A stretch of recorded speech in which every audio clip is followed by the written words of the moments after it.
Let's go. Okay. So welcome to the Small Talk podcast of the Smallegan Real Estate team. I'm Mike Smallegan, your host. Today we have Rebecca Thomas. She is more than a life coach. She also does Airbnb hosting, and she loves Grand Rapids and has so much to say about that. So welcome to the podcast today. Thank you, Mike. I appreciate it. Yeah. So tell me about your life coach business. How do you get started in that? So I actually got started through Airbnb, which I think a lot of people are super surprised to hear me say. But when I was in my former position, I was doing email marketing and I was a work from home salary employee. Okay. Single mom in Grand Rapids, didn't have a support system here. We'd just been here for a handful of years at that point. And so I was looking for something to supplement my income that I could do from home with my work from home position. And at some point stumbled on Airbnb. Loved having people in my space and had a knack for just making people feel comfortable and welcome when they came to the house. Okay. And giving them space to just use it for whatever they needed to do. So was that your personal house? You were living there? Okay. Yeah. So it was before that I had been having friends and family come to stay with me pretty frequently just for visiting. Because I moved from outside of the area, so they would come to see me. But when I started looking into the Airbnb, I decided that's what I wanted to do. Like as soon as I heard it, I was like, oh, I could do this as a piece of cake. Sure. Set everything up, started having people actually stay with us in our home. So it was one bedroom in our house and everything else was shared. So it was a one bathroom home too. Yeah. So just setting a lot of clear expectations, making sure there were some safety measures in place, both for myself and for my guests to feel secure. But at the same time, I was doing some personal development and heard the term life coach.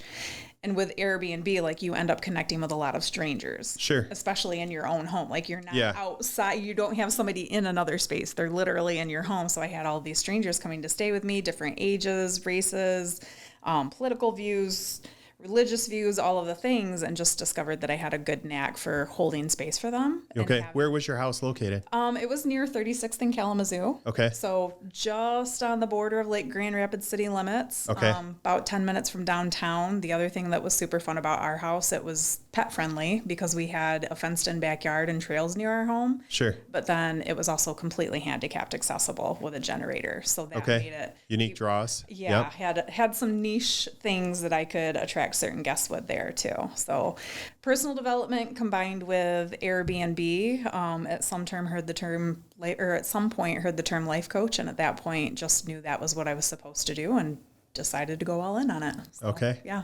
Well, that's awesome. So with the Airbnb thing, like are most people that are they coming for a specific reason or like coming to stay for a long time? Like what's that like? So I kept it shorter term just because I loved having different people in the home and also wanted to be able to give myself, and I was a single mother, so I had my younger son at the time in the home with me, so wanted to give us that space to not always feel like somebody was right there with us. So I would space that out a little bit. So we usually had shorter stays.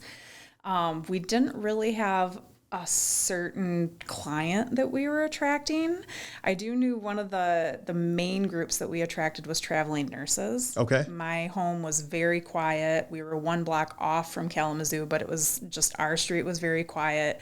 Our home in general is very quiet, very peaceful. So I was finding that I was attracting a lot of traveling nurses who would come from the other side of the state, work their shift, come home, lay their head on a pillow, get up, and then leave and go do their next shift. So that was definitely one of the main groups.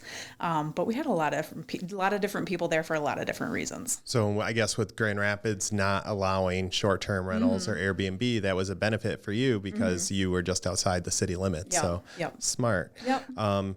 So was there like some specific person or instance that you could point to that kind of led you down the career path of becoming a life coach? Not a specific person, just connecting with guests in general. I am the oldest of 7, so I'm usually pretty good at reading the room and reading people. I'm equal parts introvert and extrovert, so I'm very capable of looking at what a person prefers and also adapting to that. Yep. So it was very much like if somebody came and they just wanted to be left to themselves, we didn't bother them. I could pick up on that. It didn't have to be like a formal conversation, but I could also tell when people really wanted to connect when they were in the home too. Being able to gauge in general what people needed while they were there and meeting them where they were at. So it wasn't one specific person. It was every single person that was in our home. Okay. So now that you're a life coach, is there any success stories that you can share, and maybe how you helped somebody make changes that you could talk about, maybe without mentioning names, or however you feel comfortable? So I have several local clients. I actually coach nationally too. Okay. So COVID really helped with that. And I've already been in the virtual space before that. So it was an easy transition for me. But there are definitely people that I've worked with in the area. And I do work mainly with women. But I also I can work with men. It's just generally in like a small team situation because I do coach small groups. Generally entrepreneurs. That's where I found my small teams at that I work with. But for instance, I've worked with someone who over the course of our working together was able to quadruple their business over the course of the year of working together. I have another one who just won an award this year that I coached a couple of years ago during COVID, a national recognized reward, and then also was able to coach her through navigating the kind of transition she wanted to make in her business in order to create the lifestyle that she wanted. And she's been able to establish more of that through our coaching too. So nice. How do you find your clients? So how do you market yourself nationally? Nationally. So like I said, I was actually virtual before COVID hit. So I was already doing email marketing, working remotely before that, and was plugging into spaces more on the West Coast, but some of the bigger spaces. So Powerhouse Women is a huge one that I'm part of. Is that a Facebook group? It's a Facebook group /movement /community /women's conference. So all right. She does a lot of different things. The person that created that is Lindsay Schwartz, and she's absolutely amazing. Was at the conference last year, and then we'll be there again this year as Kaleidoscope. So Alicia Shoemaker of Kaleidoscope. Okay. But she has an amazing community that's virtual, very positive, very female supporting, encouraging of each other, lots of resources, and just different levels of success in business. So just depending on where you are and what you need, you can find what you need in the group. So that was one of the big spaces that I plugged into virtually.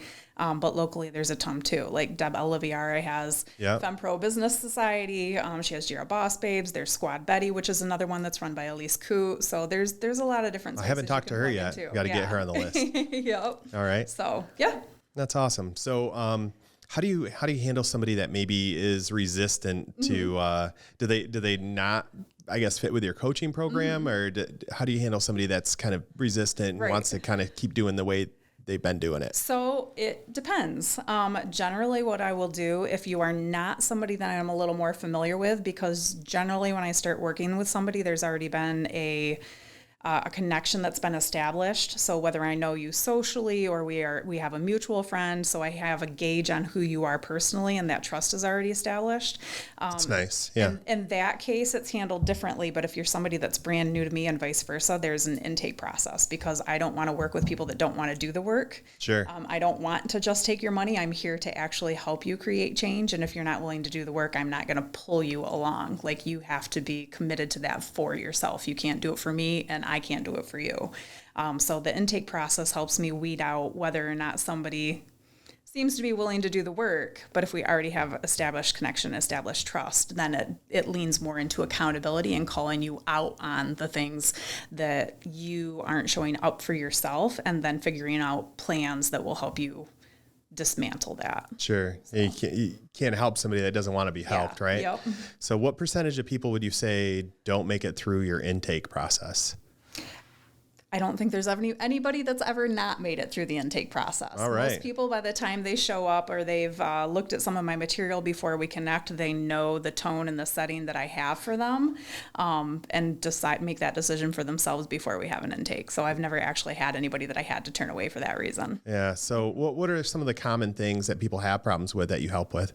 So I work mainly with women, and a lot of the things that we focus on are things like intuition, self-trust, reducing that judgmental voice in our head, the inner critic, FOMO, all of those things, rebuilding grounded confidence. So one of my fun little things that I love to share is the difference between self-esteem and grounded confidence is your inner critic.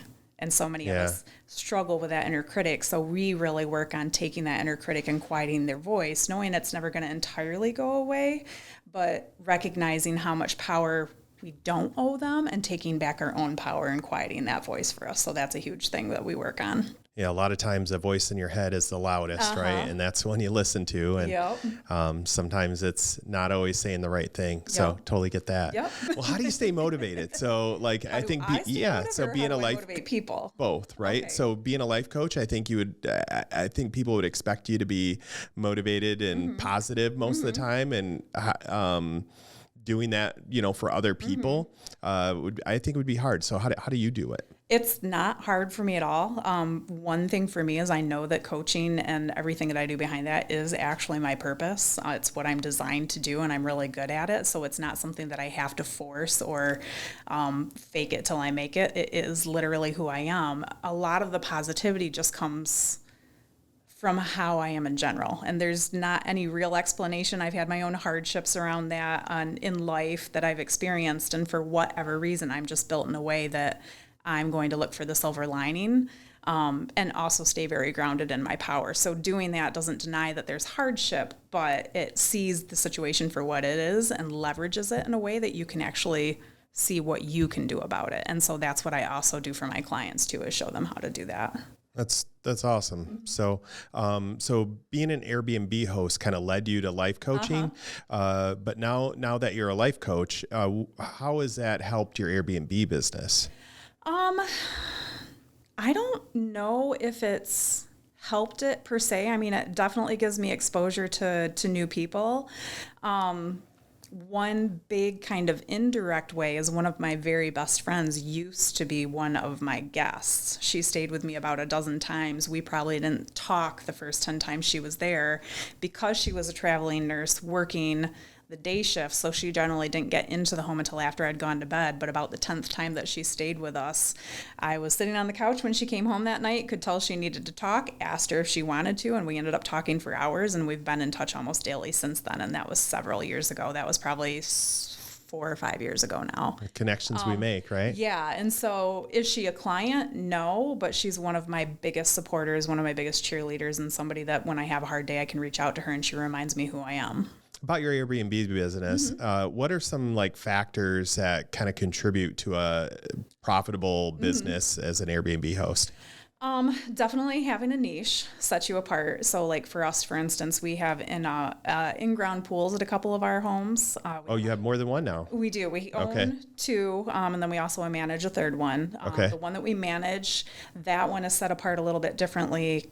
And the fact that it's an executive home, so it's a very large, oversized home, sleeps about 15 people, still pretty close to everything that you want around you in the Grand Rapids area. But when we put time and effort into picking out our own homes, we're usually looking for something that'll help us stand out. So for instance, when I had my former home, it was the fact that I was pet friendly and also had the handicapped accessibility.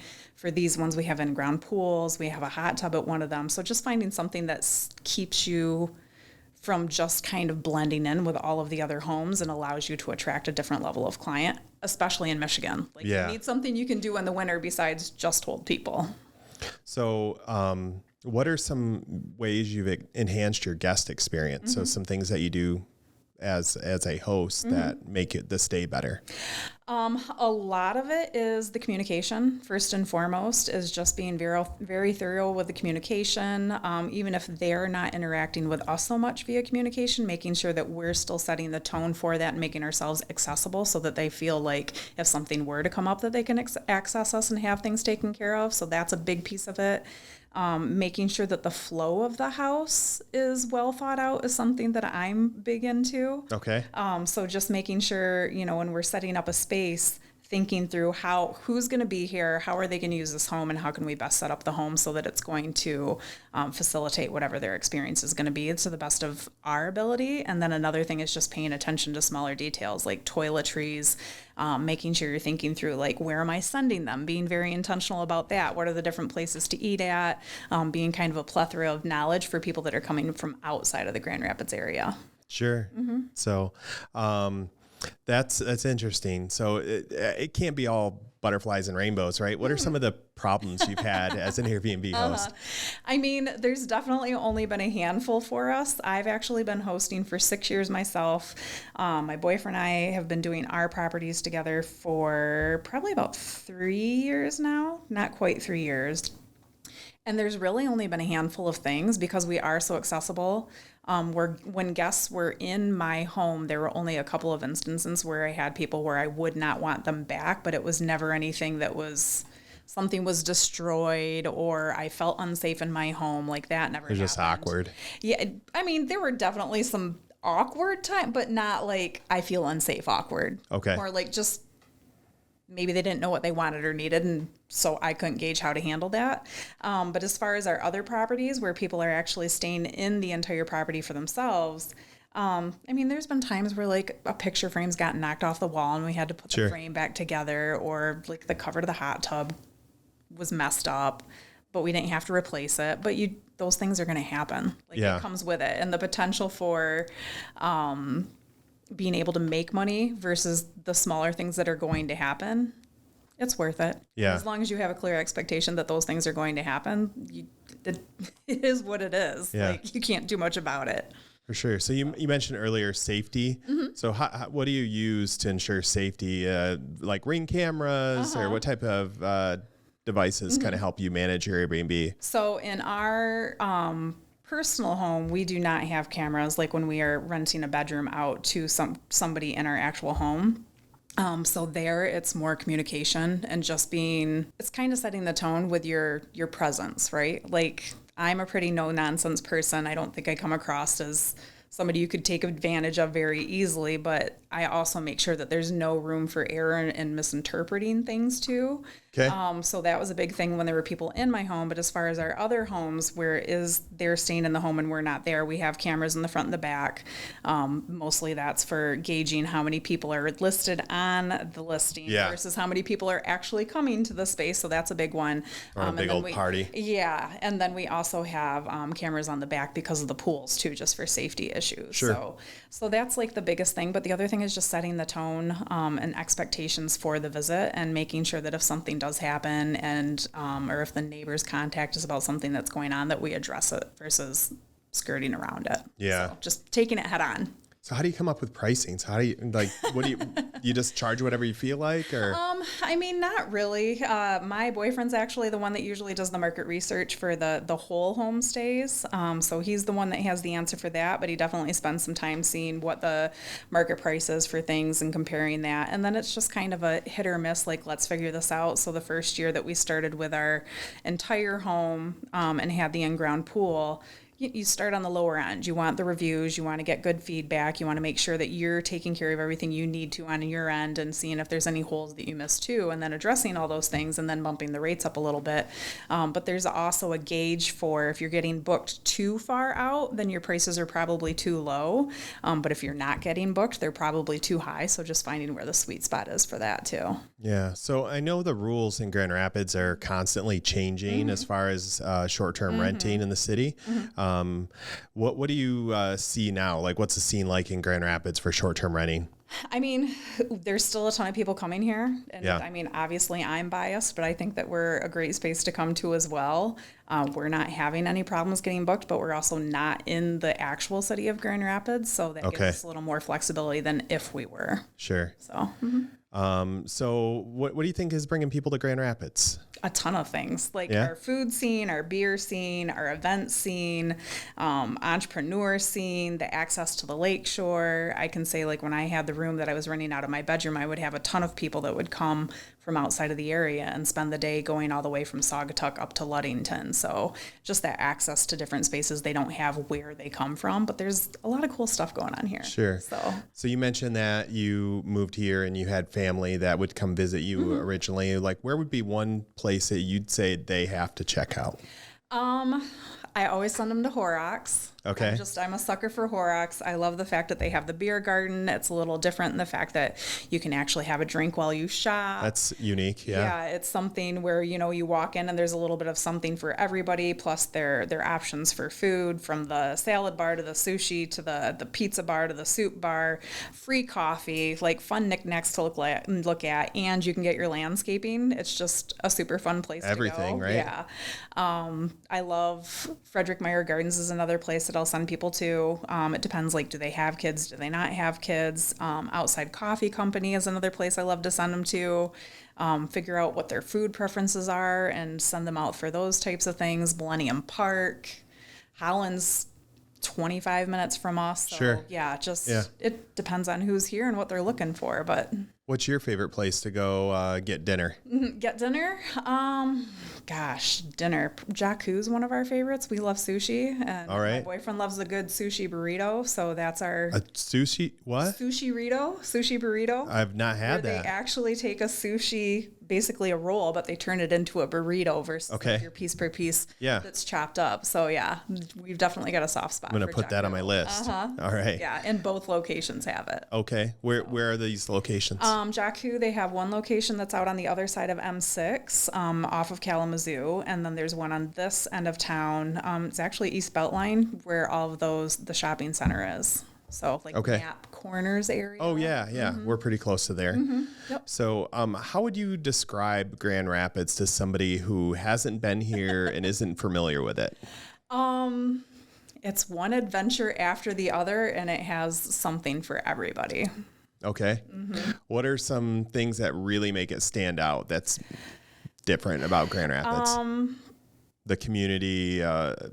There's a ton of things. I think one of the things that I really love is the aesthetic of the city. So when I say that, I think about the fact that there's so many murals in different spaces and the things that they're doing to bring more visual appeal to spaces there might not normally be visual appeal. So when you think about like ticket booths when you're driving in and out of a parking ramp, or you're talking about the transformer boxes that are downtown on the corner. All them painted, yeah. So those kinds of things, and there's generally a theme behind how they're being painted. They're doing a big thing out at the airport right now where they're having muralists actually come in and beautify some of that too. So I think that's really interesting. I love like the artist and the creative community here. Because it's just fun to explore and you never know what you're going to find and where. Yeah. So how would you say Grand Rapids has impacted you professionally? Professionally, I would say that one of the things I love about Grand Rapids, and this has been my experience, and I know it's not the same for everybody, let alone women, is the fact that like the spaces that I'm plugged into, such as FemPro, such as Squad Betty, are very supportive, collaborative spaces. So there's a ton of opportunity to work with each other and find ways that what we're doing aligns. And that's one of my favorite things. It's like business besties everywhere. Yeah. So that's how you would stay connected with the Grand Rapids community is through those groups. Oh, yeah. Yep. Okay. Is there anything I missed that maybe a question that I should have asked you that I didn't? Oh, gosh. I mean, I feel like there's probably a million questions, but there's not really anything that comes to mind right this second. Okay. Yeah. Well, how can people find you? So I'm actually on Facebook under Maria Venus. I'm on Instagram under Maria Venus, and then my website is also mariavenus.com. Same for LinkedIn, Maria Venus. Otherwise, I'm Rebecca Thomas, More Than a Life Coach. If you Google that, you'll definitely find me. Yeah. What kind of stuff are you posting on Instagram? Not a ton. Me and social media, there's definitely a disconnect there. It is intentional. It's not one of those I just hate it things. I very much understand why it isn't aligned with who I am personally and as a life coach. But you'll still find things on there. Generally, you're more apt to find stories that I share from other perspectives that definitely support the things that I teach and the things that I curate for other people. But you can definitely go through and see, pieces that will help you understand who you are and kind of challenge the thought processes that you go through on a daily basis. Okay. What would you say is your platform? Would it be Instagram, or is there another platform where you say you spend more time? I don't spend a lot of time on any of them. Okay. So, yeah. Where do you spend your time? out in nature and connecting with people face to face. Nice. Yep. Okay. Well, I guess that concludes our podcast. I really appreciate you coming in, Rebecca, and it was really good to get to know you and about your business and the Airbnb host. So if you're looking to get in touch with a life coach or maybe have more questions on Airbnb hosting, I suggest you reach out to Rebecca, and thanks for coming in today. Yeah, thank you, Mike. I really appreciate it.